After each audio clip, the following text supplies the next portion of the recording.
नमस्कार दोस्तों, आज मैं आपके लिए बहुत ही इंपॉर्टेंट क्वेश्चन कराऊंगा। एडवांस मैथ आपको पढ़ना है तो हमारे चैनल को तुरंत सब्सक्राइब कर लीजिए। और रेलवे ग्रुप डी की जितनी बच्चे तैयारी कर रहे हैं और आपको टाइमिंग नहीं पता है कि वीडियो कितने बजे आता है हमारा, तो हम आपको बता देते हैं कि दोपहर के 12 बजे हमारा वीडियो आएगा, फिर उसके बाद में शाम को 5 बजे वीडियो आएगा, फिर उसके बाद में रात को 9 बजे वीडियो आएगा।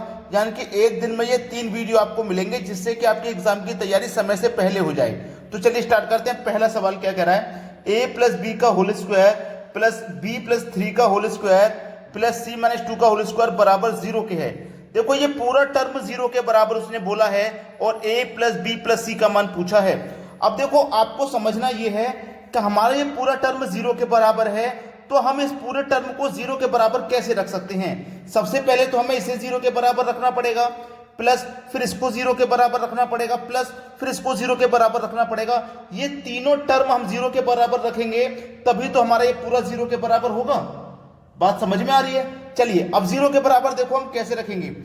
मेरे पास ये क्या है 2, मेरे पास ये क्या है 2 और ये क्या है मेरे पास प्लस है ना, प्लस का 2 है ना। तो मेरा जो a है मैं उसे क्या रखूंगा, मैं उसे माइनस का 2 रखूंगा, तभी तो प्लस का और माइनस का 2 कट के 0 के बराबर होगा। समझ में आ रही है बात। ये क्या है मेरा 3 प्लस का। अब ये जो मेरा b है इसको मैं माइनस का 3 रखूंगा, तो प्लस माइनस कट के तभी तो ये 0 के बराबर होगा। ये मेरे क्या पास क्या है माइनस का 2, तो ये जो मेरा c है मैं इसको क्या करूंगा प्लस का 2 रखूंगा, तभी तो ये प्लस माइनस कट के 0 के बराबर होगा। तो देखो ये भी 0 के बराबर हो गया, ये भी 0 के बराबर हो गया और ये भी 0 के बराबर हो गया। तीनों टर्म 0 के बराबर हो गए, तो ये पूरा 0 के बराबर हमारा हो जाएगा। अब हमें a प्लस बी प्लस सी का मान बताना है। ठीक है, a प्लस बी प्लस सी का मान बताना है। देखो a का मान मेरा क्या था, a का मान मेरा -2 था, तो माइनस का 2 लूंगा। b का मान क्या था, b का मान माइनस का 3 था। अब देखना ये प्लस का भी और ये माइनस का भी, तो प्लस माइनस माइनस हो जाएगा। ठीक है, माइनस।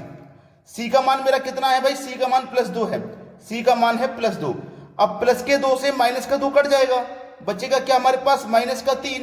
तो यही तो हो जाएगा हमारे सवाल का बिल्कुल सही जवाब। उम्मीद करता हूं इस तरीके का सवाल अगर आपसे कभी भी पूछा जाएगा तो आप कोई गलती नहीं करोगे, आसानी से बना लोगे। अब देखते हैं अगला प्रश्न।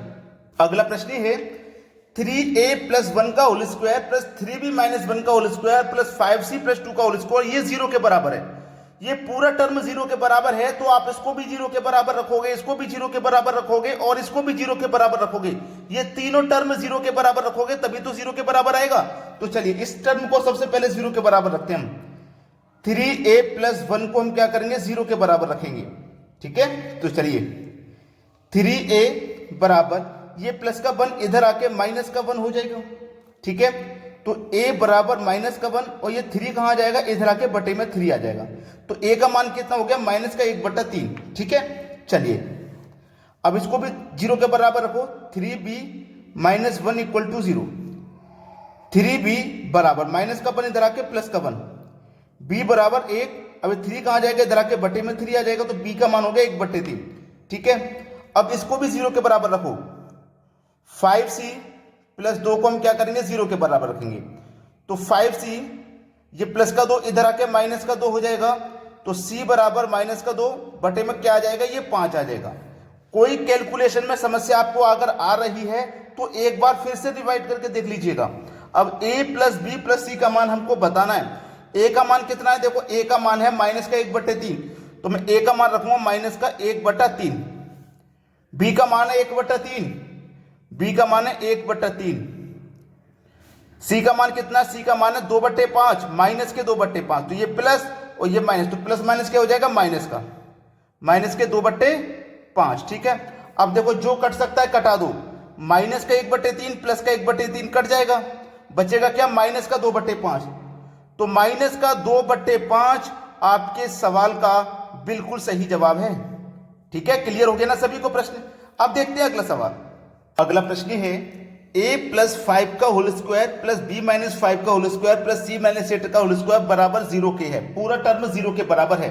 अब देखना ये मेरे पास प्लस का 5 है, प्लस का 5 ही तो है, तो देखो इसको मैं 0 के बराबर रखूंगा। तो कैसे रखूंगा, मुझे a का मान क्या लेना पड़ेगा माइनस का 5, तो प्लस के 5 से माइनस के 5 कट जाएंगे तो इसका टर्म 0 हो जाएगा। ये देखो मेरे पास माइनस का 5 है तो मैं b का मान कितना लूंगा, प्लस का 5 लूंगा, तभी तो प्लस का 5 माइनस का 5 कट के 0 के बराबर हो जाएगा। अब देखो ये है मेरा c माइनस 8, यानी कि मेरा ये क्या है, माइनस का 8, तो मुझे c का मान कितना लेना पड़ेगा, प्लस का 8 लेना पड़ेगा, तभी तो प्लस का 8 और माइनस का 8 कट के 0 के बराबर होगा, होगा कि नहीं। तो मेरा a का मान कितना, -5, b का मान है +5, c का मान है +8। अब इसमें रख के और आंसर आ जाएगा। a का मान कितना है, -5, b का मान +5, c का मान +8 और बटे में क्या है आपका 2। अब देखो प्लस के 5 से माइनस का 5 कट जाएगा, ऊपर कितना बचा, 8 बटे में 2। अब 2 से 8 को कटा दोगे तो 4 बार में कटेगा, तो इस प्रश्न का जो सही जवाब हो जाएगा वो हो जाएगा 4। ठीक है, अब देखते हैं अगला सवाल। अगला सवाल है a square plus b square plus c square बराबर 2 है, ठीक है, और a plus b minus c minus 3, तो a प्लस बी सी का मान क्या होगा। देखिएगा इस तरीके का जब प्रश्न आपके सामने आ जाता हो तो आपको कंफ्यूज में हो जाते हो, बहुत पता नहीं क्या करना पड़ेगा, पता नहीं हमको क्या करना पड़ेगा इस सवाल को करने के लिए। तो मैं आपको एक चीज बताता हूं कि ये मेरे पास क्या है, c, यानी कि एक c है और एक b है और एक a है, ठीक है, एक a है एक b है और मेरे पास एक c है, समझ में आ गया ना। अब देखना a मेरे पास कितना है, एक हो गया, b कितना मेरे पास एक हो गया, बीच में प्लस का साइन है, और c कितना है एक, वो भी माइनस का, तो माइनस का एक, ठीक है, ऐसे करोगे। अब यहाँ पे प्लस है यहाँ पे माइनस है और ये मेरे माइनस का c है। अब याद रखना क्या ये मेरा 2 के बराबर हो जाएगा, इस तरीके से अगर आप सवाल को करोगे तो क्या आपका ये 2 के बराबर आ जाएगा, नहीं आएगा, ये 2 के बराबर नहीं आएगा। तो याद रखना आप इस सवाल को कैसे कर सकते हो वो ट्रिक सीख लीजिए।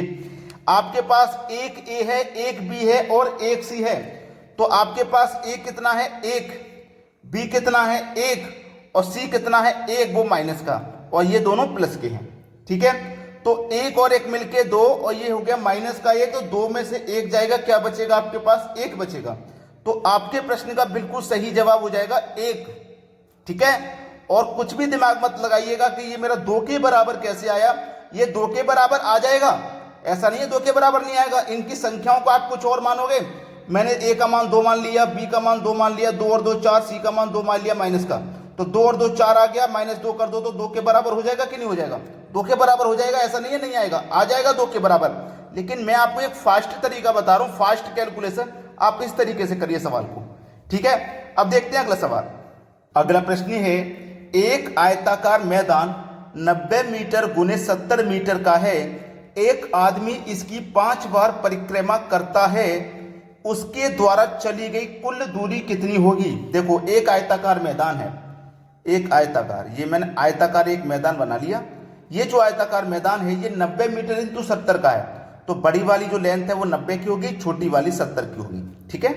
अब देखो ये दूरी 70 है तो ये भी 70 होगी, और ये 90 है तो ये भी 90 होगी, बराबर होगी। अब एक आदमी इसकी 5 बार परिक्रमा करता है, ये बोला गया है 5 बार। अब आदमी ने मान लो यहां से चलना शुरू किया, तो यहां से चला 90, फिर चला 70, फिर चला 90, फिर चला 70, यानी कि ये एक परिक्रमा उसकी पूरी हो गई। तो एक परिक्रमा में उसने कितनी दूरी तय की है, 90 और 70 160, फिर 90 और 70 160, यानी कि एक परिक्रमा में दूरी कितनी तय हुई है, 320 की एक परिक्रमा में, और वो 5 बार परिक्रमा करता है, तो 5 से गुना कर दो, ठीक है। 5 का 0 में करेंगे 0, 5 दूने का 10 का 0 हासिल लगा, एक 5 या 15 और एक 16, यानी कि 5 परिक्रमा लगाएगा तो 1600 मीटर की दूरी तय करेगा, यानी कि आपका सी ऑप्शन बिल्कुल सही जवाब है। अब देखेंगे अगला सवाल। अगला प्रश्न है ए बी सी मिलकर 300 रुपये प्रतिदिन कमाते हैं। देखो ए प्लस बी प्लस सी, ये तीनों मिलकर के 300 रुपये कमाते हैं एक दिन में। अब बोला है ए और सी, ए और सी मिलकर 188 रुपये कमाते हैं, बी व सी मिलकर, बी व सी मिलकर के 152 रुपये कमाते हैं, ठीक है। तो सी की प्रतिदिन की कमाई क्या होगी, सी की एक दिन की कमाई पूछ रहा है क्या होगी। अब ध्यान देना प्रश्न की तरफ, प्रश्न में क्या बोला गया है, अगर आप प्रश्न की तरफ ध्यान दोगे तो आसानी से पढ़ लोगे। देखना ये तो हो गया आपका ए बी सी का पूरे तीनों का मिला के 300 है, तीनों का मिला के 300 है, ठीक है। अब इसको हटा दीजिए, तीनों का है। अब यहाँ पे ए और सी का देखिए, ए और सी का 188 है, बी और सी का 152 है, इसमें सी 2 बार आया है। आपका ए आ गया, प्लस का बी आ गया, प्लस का 2C आ गया। देखो ए बी सी मिलकर 300 कमा रहे थे। अब ए बी सी ये भी तीनों आ गए, लेकिन सी 2 बार आ गया है। सी क्या हो गया? 2 बार। तो देखो मैंने ये ए ले लिया, ये बी ले लिया, ये 2C ले लिया, और ये मिलके कितना कमा रहे हैं भैया? 188 और 152 मिला के 340 कमा रहे हैं। 340 कमा रहे हैं, जबकि ए प्लस बी प्लस सी तीनों मिलके कितना कमाए थे? 300 रुपये।